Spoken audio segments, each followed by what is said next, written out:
Everybody has an identity. Lateral's first assumption about identity is that identity is what we're born with. And I was born with an older brother. This is him. His name's George, and he's 2 years older than me. This is me, I'm Chris, and when I was younger, not a day went by that someone didn't make a comparison about the two of us. You wouldn't be able to tell it from the pictures, but when we were young, we looked pretty much identical. As kids, we were always together, and we got along great. He was someone that I looked up to, and I was glad to have him as my brother. Unfortunately, because of how close we were and how similar we were, I was always known as just the younger version of George. And because of the town that we lived in, it wouldn't have changed. We lived in New Providence, New Jersey. It was one of those small towns where everybody knew everybody. To the entire town, I was just Junior George. It wasn't true, though. I was my own person, and I knew that. But nobody else really did. Yeah, we had our similarities, but always being identified as him, you could bet it got annoying. And honestly, it began to piss me off.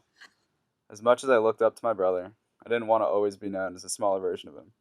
I wanted to be just Chris.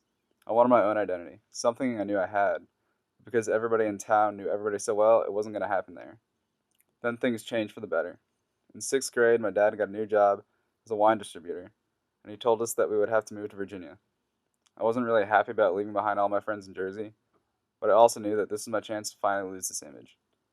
The area I moved to was a lot different than Jersey. It was right by DC, and it was a pretty big place. Everybody for sure didn't know everybody. I went to a school of about 4,000 students. You'd be lucky if you knew your entire graduating class. It was somewhere that I could identify myself as my own person, and not just be George's little brother. I made friends quickly, and I did my best not to let my brother get to know them that well. It's not that I didn't want my brother to know my friends, it's just I would wanted to make sure that the same thing didn't happen there. And for the most part, it didn't. We both started looking less and less like each other. His eyes changed from brown to green, and mine stayed the same. I was taller than him, and I was thinner than he was. Separating our identities really wasn't an issue anymore. I was finally able to be me. Lateral examines the assumption that identity is something that we're born with.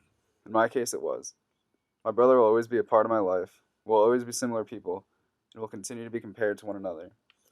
But I know that he only influenced my identity. I'm my own person, and so is he. I'm glad that we're not the same person, but I'm also glad that he was a main influence on me. I'll easily admit that he was one of the best influences that I could have had.